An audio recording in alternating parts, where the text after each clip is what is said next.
Welcome to Deming Chronicles Season 2, where we bring you the thoughts and opinions of persons whose ideas can make a difference to our country. They may not be part of the mainstream discussion, but certainly they can help us solve some of our wicked problems. We bring today Reval Chattergoon. Welcome, Reval. Hi, thank you. Good morning, everybody. Good morning to your viewers. Thanks for having me. And he'll be followed by Errol, the independent Fabien. Welcome, Errol. Just right. It's great to be here, Denise. Hi, Reval, and everybody who's looking and listening. Howdy doody. Thank you very much. We'll take a break and come back shortly. Deming Chronicles.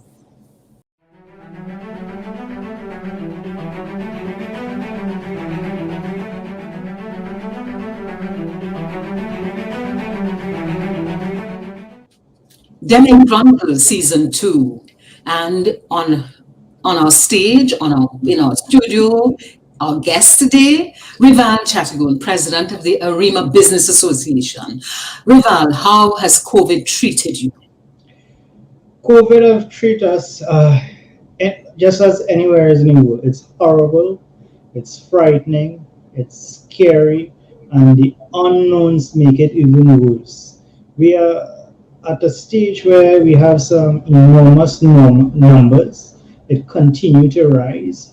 For April month is nearly, I believe, 2,800. That's just for April. The Minister of Health basically indicate that they are plan C at this point and where they need more beds. I believe that the healthcare system is very close to being overburdened. I fear that the numbers continue to rise coming out from our Easter vacation and free up moment.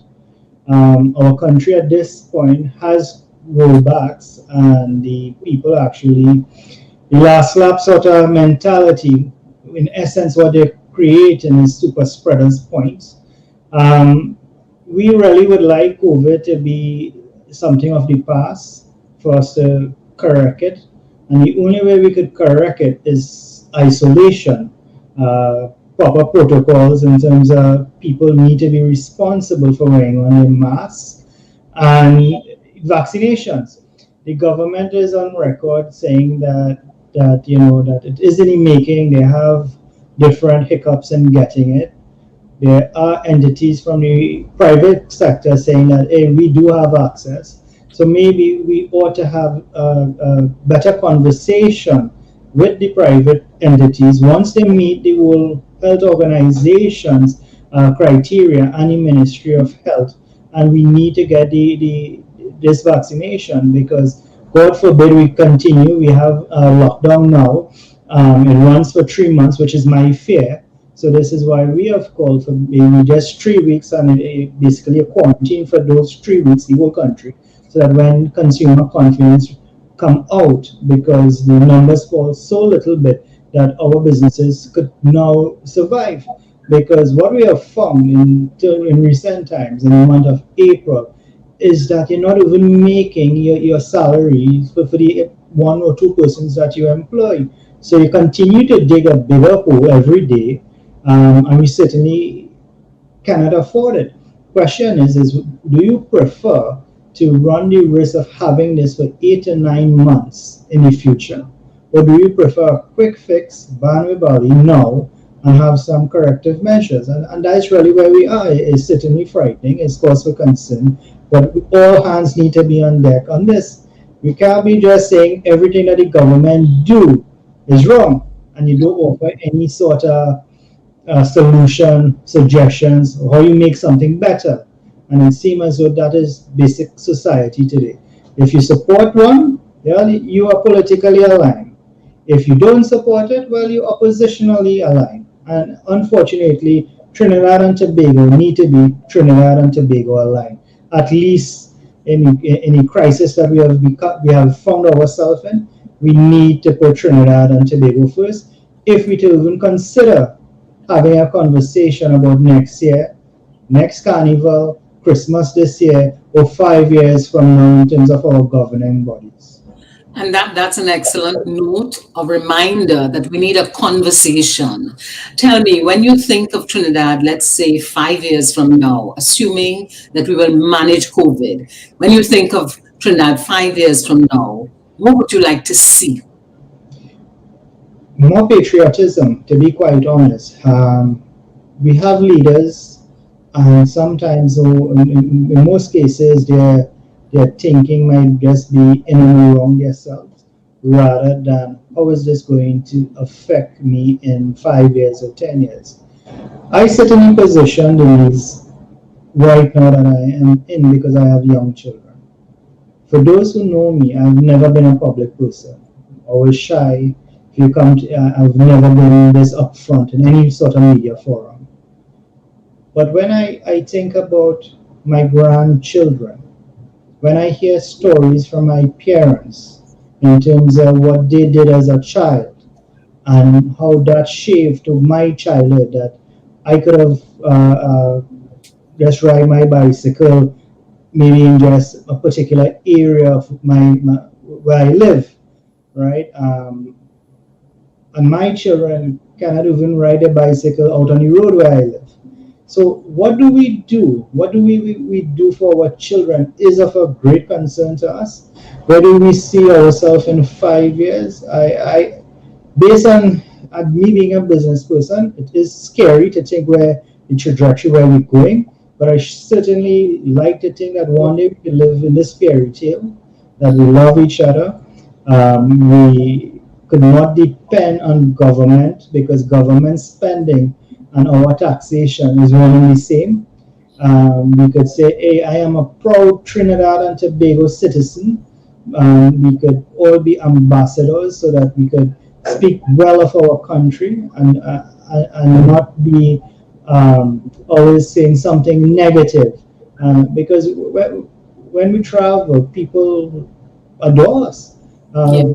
Tourism, everybody wants to come to Trinidad despite even all the negative criticisms that we have, because we do have things that nowhere else in the world have.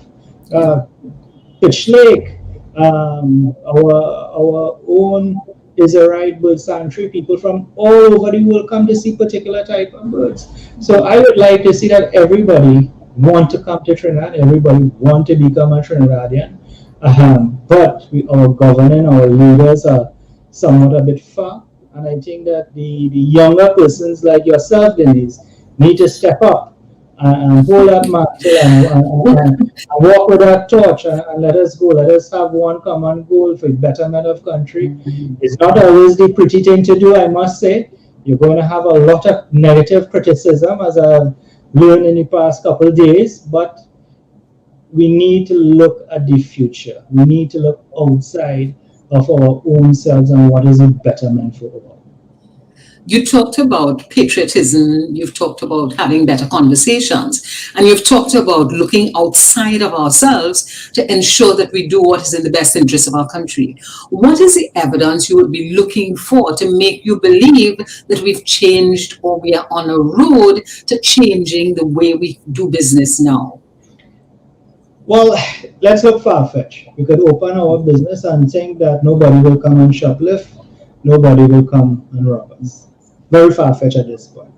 Simple things. Somebody could say, hey, morning, sir.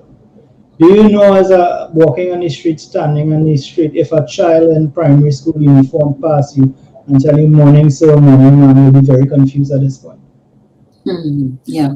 So you're talking about going back to some of the basic values. Absolutely, we have to go back to the drawing board. When we could pass and see that there is no rubbish on our streets because nobody is littering, when we could see people being respectful despite we disagree, because we certainly lacking that at this point. There's nothing wrong in disagreeing, but be respectful in when you disagree. So we coming back to our parents or grandparents in terms of their upbringing, in terms of the humbleness, in terms of how they see themselves. I have said on this program before that there seems to be an implementation deficit because you've just identified a simple thing as littering, but that continues. What do we need to do to change that behavior and make sure people obey the rules and carry out those thoughts and those behaviors? You're asking me some psychological questions that I don't have. I will tell you what I've seen. It's unfortunate to say that the only thing to get any sort of enforcement in Trinidad and Tobago is a continuous, and the word continuous is important, big stick approach. Now, when one look at the implementation of the no cell phone while driving, what, 1 month, 2 months, everybody getting tickets. Now look at it now. When you look at the speed radar guns, for most of the population conforms to the regulation, right? People still speeding. We have a mass thing for COVID. COVID is killing everybody, our loved ones. But yet, we have a chin mask and not a nose mask. So, the big stick approach, and if we do it right, if we do it for the 90 days, a hard approach, we tend to get that sort of change because it becomes part of us. It becomes our nature. Okay, so you're saying that we have to have continuous implementation and that we have to have the big stick approach before we can change. As we bring this interview just to a close, what are your parting views? What are the comments you wish to share with our listeners, our viewers? The viewers, let's love Trinidad and Tobago, love our neighbors, understand that we are different, and don't hate for being different, but appreciate it, understand, respect, think of what is going on now and what do you want to see for your children and your grandchildren, rather than only think about what is for now, because now would only last for just a moment in time, and life is very short. We can do this. All hands need to be on there, and we can definitely make Trinidad and Tobago a better place that we are proud to live on, that we could feel comfortable, we could feel secured, and hope to achieve the greatness that it can be to its fullest. Thank you very much, Reval Chattergoon, President of the Arima Business Association. On that note, Reval talks about going back to some of the traditional values. He talks about patriotism. He talks about having a conversation. Those are the things we need to do to make Trinidad and Tobago better. Deming Chronicles, thank you for being with us. We'll be back with you shortly.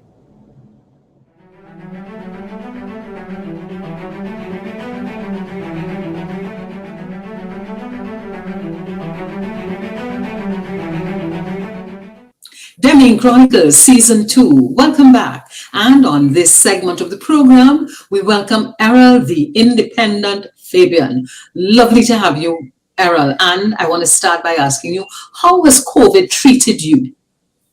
Thanks for having me, Denise. It's good to be here. COVID has treated me in different ways. Initially, I want to talk about work. I think I reckon have approximately 3 bookings as an entertainer weekly. Whether it's charity or whatever it is, whether locally, regionally, or internationally. Since the lockdown, I've had all of about 6 bookings in all as an entertainer. So that is that real negative impact on me with respect to my revenue and my ability to earn. But COVID has also been quite an opportunity for me because during this time I've started developing other skills and creating other opportunities to earn. And I think reasonably successfully so in terms of the revenue, but quite successfully so in terms of skill development and looking at my environment and my community in a new way. So COVID has had both licks and love for me since it happened a year ago. Licks and love is how you describe COVID. Tell me about the love and tell me about the new opportunities and the new skills that you have been able to embrace. Well, I'm sitting in what was a living room in my home. It is now the Tony Hall TV studio. It's Gayelle's main studio. This space was developed since the lockdown, the initial lockdown last year. Gayelle was not doing live programming before the lockdown for maybe more than a year. Since the lockdown, we've been doing live programming every single night. We've developed quite an audience internationally for the content and regionally and locally also. We have new presenters. I'm training new people. And I'm counting that as love. I've also started to get a small revenue from this space. It has created a lot of opportunity for artists who've come in to do their lives and get the contribution through the contribution platforms like FundMe, TNT, and so that is the area that I'm describing as love. And yeah, this space is really turning out to be something very special in my life and in the lives of the people who use it. That's brilliant, Errol. And tell me, what is your advice for creatives like you who have been affected? You've talked about moving from 3 gigs a week to 6 over the last year and a half. What is your advice for creatives who are experiencing that kind of licks? I have to say, because I was in that space too, on my comedy side, waiting for the lockdown to change to go back out there and jump back on a plane and go back to work and stand up in front of an audience of 2,000 or 3,000 people. I've come to terms with the fact, I think, that that is a future that is not nearby, if it's going to happen at all. So I have been trying to find new ways with respect to getting my comedy out there, but comedy is very difficult because we need a live audience. It's not a song, it's not any other kind of, it's not a musician. I need to hear people laugh to know that what I'm saying is working and is connecting. So I've been writing some stuff that will not depend on a live audience, like a mini series that I'm starting to shoot soon. I'm also looking at not limiting myself to comedy as an entertainer. I don't know what to say to other creatives because I know there are people out there who are creatives, but they jump in the garden and they start planting. I know creatives out there who are now driving and doing deliveries. I know creatives out there who are doing other services and doing other things that they have skill sets in to earn it. And I would say to them, pursue these things as much as possible, and let's also try to get together to look at the way forward with respect to our creative endeavors.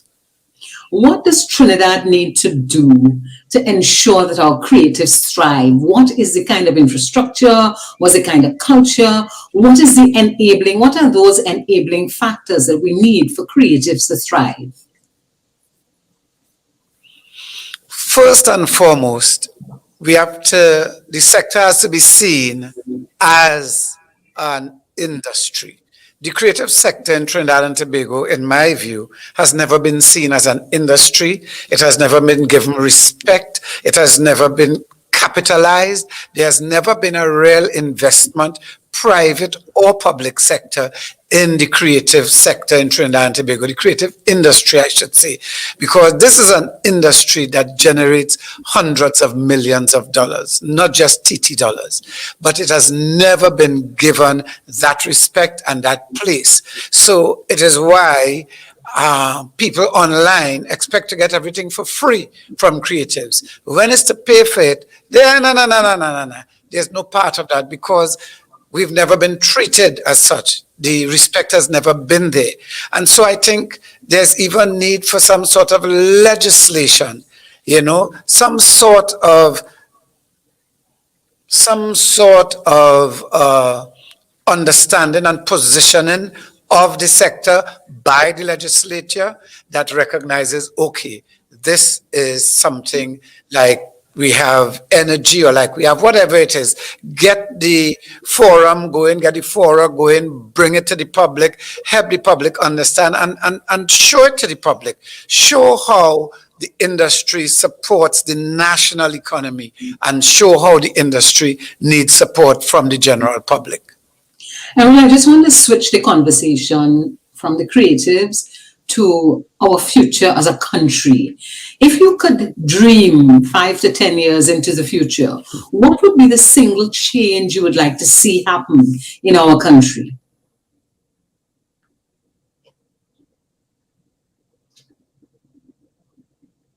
I'm We are asking. together. She has shown us we've always come out on top. I think we should legislate and put an end to violence in our parliament, especially in the kind of discourse they have there. I think they should be made to speak respectfully to each other. I think they should be made to not have the badge on talk, because this we all looking on, and the behavior trickles down because these are the leaders. I think it should be legislated throughout in some kind of a way. I don't understand what it is, but I knew we need to come together as one. I know we need to start living in love in this country. When election finish, the campaigning needs to end. The campaigning seems never ending, you know, and I think Reval was talking a bit about that just now. But I think we need to, I don't think we need the big stick approach. I think we need the hug up approach. I think instead of hiding with the radar gun, I think police should be visible and start affecting behavior. Behavior is not impossible to change. It takes a long time to change, but it's not impossible to change. I think a regular police presence on our highways would see a new behavior on the roads. I think it might take a generation or two, but we need to get there. I think police come into your home if there is domestic violence, and not just working with the victim, but working with the hurt person who's hurting the other one. And it could be either one. Might be the husband is the victim, might be the wife is the victim. We pass women beating men on the street and laugh and carry on. But we don't do that when a man is beating a woman. And I'm not saying that we should pass that. I'm saying we need to be equally responsive when a man is in problems as well as when a woman is in problem. I think we need to look at our penal system. You know, I know you asked for one thing, but all of this under love, I think. I think we need to look at our penal system. People in our jails who dare waiting on the case for a longer time than if they had pled guilty. I think we need to look at that. I know we need to find how to make the big love up happen in our country. You know, like when we qualify in Bahrain to go to World Cup, how the love up happen and the whole country has been won. You know, and entertainers and sport keep doing that and bringing us together, like in Carnival and things, where you have a big love up. I think there's a way to find that path throughout our calendar year and into our future. You know, I think like under the lockdown, the love up should be happening. I find 1,000 people should get contracts to make the little grow box and they're available wherever, instead of one person making 10,000 grow boxes, you know what I mean? And those boxes are there and we are encouraged to grow something at home under the lockdown. I think we should be encouraged to take care of our immune system, our health, because that is our war against this virus, being healthy. Look, our Prime Minister got ill at his age and with his underlying condition, and he's up and going again. Corona is not a death sentence, but there's a fear being driven into us instead of being driven into us that we can take care of ourselves. And if we contract COVID, we can live beyond it. You know, that is the love up I'm talking about, that caring thing. I fell victim to a financial situation with a financial house, and I think there's thousands of other people that it is happening to. They've lost their job, they can't pay the mortgage, or they can't pay the car loan, or whatever it is, and they're in problems with the banks and with the financial institutions. But where's the love up? These banks have made hundreds of millions of dollars off these same people. Can each bank in Trinidad and Tobago say, okay, for 2020, I'm giving up 50 million worth of profit, and go to their loan officers and the compliance officers and ask for the people who need this help and write off at 10,000 there, 20,000 there, whatever it is, and give these people freedom? You know, that's the love up I'm talking about. We need to start caring for each other as a nation. I want you to go back to the comment you made about Parliament.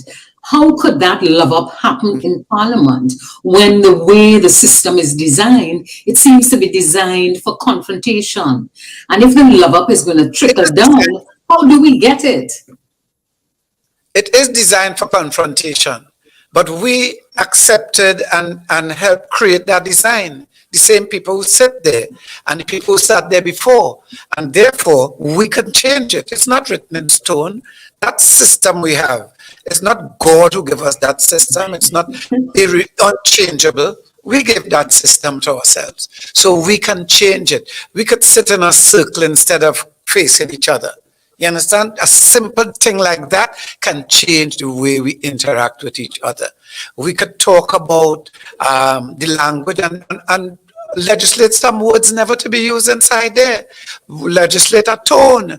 You know, it will take a while, it will seem ridiculous at first, but you know, in 3 parliaments from now, it will become the norm. Just like when we say the mad cola, we ain't paying no cola. And I know how they can bring cola, and the opposition said no to cola. We still paying cola, and it has become the norm. We need to do things, bite the bullet, take the bitter pill, but do things unpopular as they are to create the love-ups. We have to. And on that note, Errol, what is your parting words for our viewers? That I really do love you all, and that there is opportunity in COVID. There's opportunity in our migrant situation. There are opportunities abound around us. But if we keep looking back to try and find the petrodollar, we're going to end up in real problems. I think it's time for us to stop importing half of the things we import. I think we need to start looking at getting rid of the TT dollar. I think we should join the EC, even welcome being a part of the Eastern Caribbean. We need some togetherness. We need to be coming together with institutions and with people who can make us stronger and who we can make stronger. And those are my parting words. And it mustn't happen only at a national level. It must happen on a home level, a community level. That's where we need to get it going, to drive it up to those big boys who can't seem to see. Deming Chronicles, Errol the Independent Fabien, one of our guests, and his theme is just love up. We need to respect and love up each other. Deming Chronicles this week, we chatted with Reval Chattergoon, president of the Arima Business Association, and he chatted with us about patriotism, the difficulties that COVID has brought to us. We also have had Errol. Thank you very much. Deming Chronicles, Season 2. Until next time, like and follow us. Be safe.